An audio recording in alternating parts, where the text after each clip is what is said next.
आज हम लोग सेकंड यूनिट जो है 12th क्लास की, उसमें 3 चैप्टर है। उसमें से जो पहला चैप्टर है वो है वंशागति के सिद्धांत, प्रिंसिपल ऑफ इनहेरिटेंस। ठीक है, इसमें इसको स्टार्ट कर रहे हैं आज से। ठीक है ना।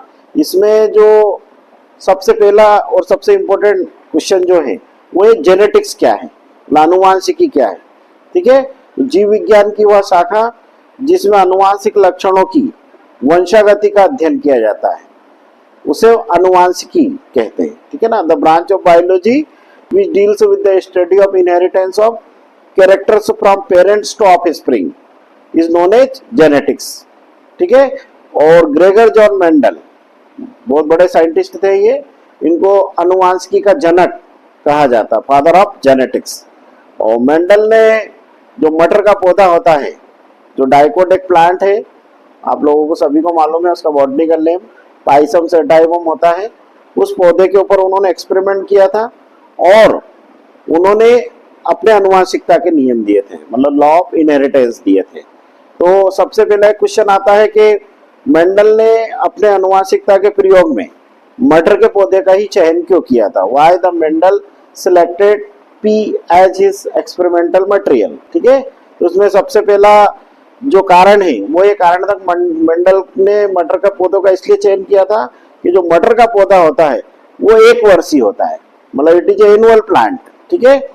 सेकंड, इसका जो पुष्प होता है, इसका जो फ्लावर होते हैं वो द्विलिंगी होते हैं, मतलब its flowers are bisexual, hermaphrodite flower होते हैं, मतलब मेल और फीमेल सेक्स ऑर्गन, मतलब नर और मादा जननांग जो रहते हैं वो एक ही पुष्प के अंदर उपस्थित होते हैं। और इसमें सेल्फ पॉलिनेशन होता है, मतलब स्वपरागण होता है, मतलब किसी एजेंट की जरूरत नहीं पड़ती इसमें परागण के लिए। ठीक है, और इसे आसानी से उगाया जा सकता है, it can be easily cultivated.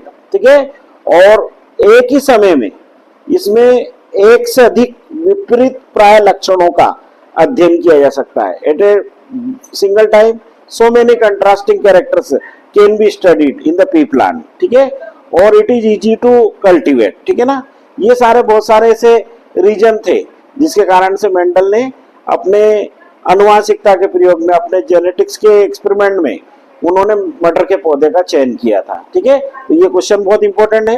ये आता है कि मेंडल ने आनुवांशिकता के प्रयोग में, अपने आनुवांशिकता के प्रयोग में मटर के पौधे का चयन क्यों किया था। तो ये इसके कुछ इंपॉर्टेंट कारण है जिसमें अपन लिख सकते हैं कि ये एक वर्षीय पौधा होता है, इसके पुष्प द्विलिंगी होते हैं, ये इसमें स्वपरागण होता है और इसे आसानी से उगाया जा सकता है, और इसमें एक समय में एक से अधिक विपरीत प्राय लक्षणों का अध्ययन कर सकते हैं। ठीक है। फिर मेंडल का जो कंट्रीब्यूशन था, मेंडल जो थे उन्होंने इस सारे जो उनकी जो टेक्निक्स थी, क्रॉस टेक्निक, और उनके जो एक्सपेरिमेंट थे, उन्होंने एक्सपेरिमेंट की जो फाइंडिंग्स थी उन सबको एक बुक में लिखा था। उस बुक का नाम था the natural history society of Brunn, है ना।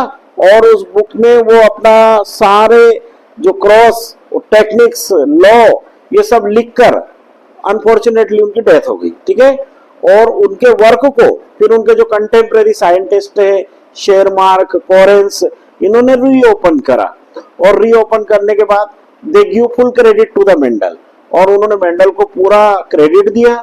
और आज पूरा मेंडल को हम लोग आनुवांशिकता के जनक के रूप में या फादर ऑफ जेनेटिक्स के रूप में जानते हैं। मेंडल ने मटर के पौधे के 7 जोड़ी लक्षण लिए थे, 7 pair of contrasting character he choose. ठीक है ना। और ये क्वेश्चन भी आता है कि मेंडल ने अपने आनुवांशिकता के प्रयोग में कितने जोड़ी लक्षणों का चयन किया था। ठीक है, तो उसमें उन्होंने 7 जोड़ी विपरीत प्राय लक्षणों का चयन किया था, 7 पेयर ऑफ कंट्रास्टिंग कैरेक्टर्स।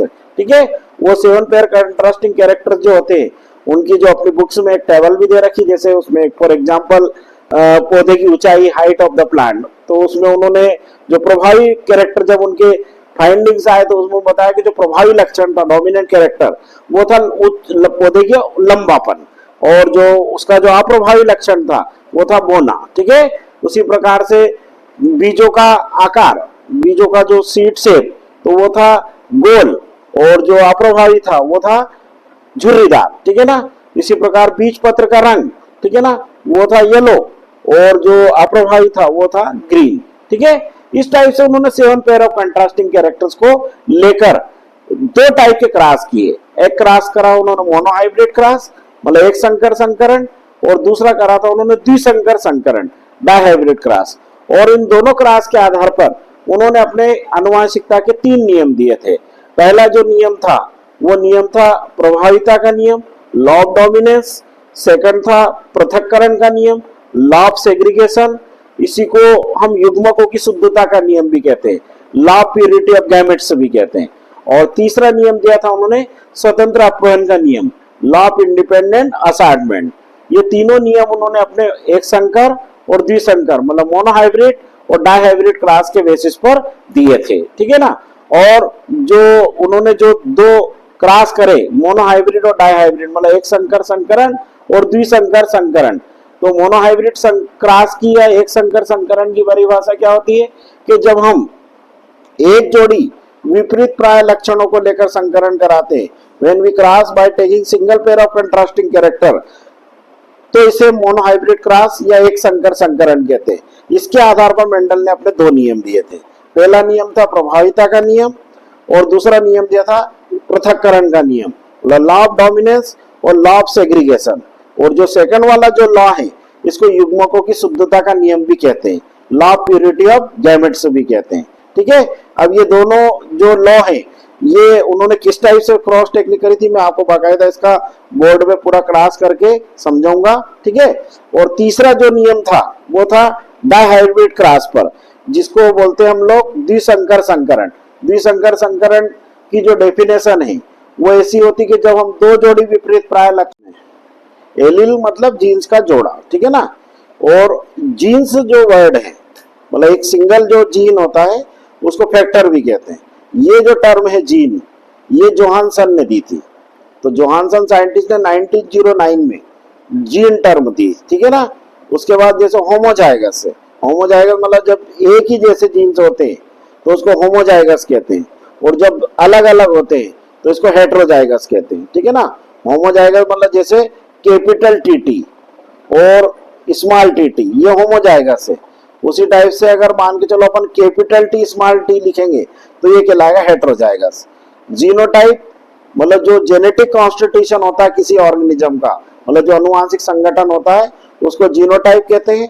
और जो किसी जीवधारी के किसी भी ऑर्गेनिज्म के जो एक्सटर्नल फॉर्म्स और फीचर्स होते हैं, मतलब बाहरी लक्षण जो हम लोग देख सकते हैं, उनको फिनोटाइप्स कहते हैं, ठीक है ना। जैसे कैपिटल टीटी, ठीक है ना, ये जीनोटाइप है उस प्लांट का, ठीक है ना, टाल का, ठीक है ना। और टाल उसका कैरेक्टर है, मतलब लंबा, वो उसका फिनोटाइप है। फॉर एग्जांपल जैसे ह्यूमन बीइंग है, ह्यूमन बीइंग का मेल का जीनोटाइप होता है XY और फीमेल का होता है XX, ठीक है। और जो फिनोटाइप हो जाएगा मेल और फीमेल, ठीक है ना। तो इस टाइप से जीनोटाइप और फिनोटाइप भी होते हैं। फिर उन्होंने दिया था टेस्ट क्रॉस। तो जो टेस्ट क्रॉस है उसको तो हम लोग पूरा बोर्ड पे बना के समझेंगे जब भी आप लोगों को समझ में आएगा, बट एक सिंपल डेफिनेशन बता देता हूँ कि जो F1 पीढ़ी होती है, जो F1 संतति होती है, F1 ऑफस्प्रिंग होती है, फर्स्ट फीलियल जनरेशन, उसका अप्रभावी जनक से संकरण, मतलब crossing of F1 hybrid with double recessive parent is called test cross. और दोनों से मतलब एक बार डोमिनेंट से मतलब प्रभावी से और एक बार अप्रभावी से जो संकरण होता है उसको बैक क्रॉस कहते हैं, ठीक है। बाकी की जो टर्मिनोलॉजी है हम लोग एक एक करके और इसको पूरा डिटेल से स्टडी करेंगे। पूरे क्रॉस, पूरे नियम उन्होंने किस टाइप से दिए थे, कैसे उन्होंने क्रॉस किए, ये इसको हम लोग अगले लेक्चर में, अगले वीडियो में देखेंगे, ठीक है। थैंक्स।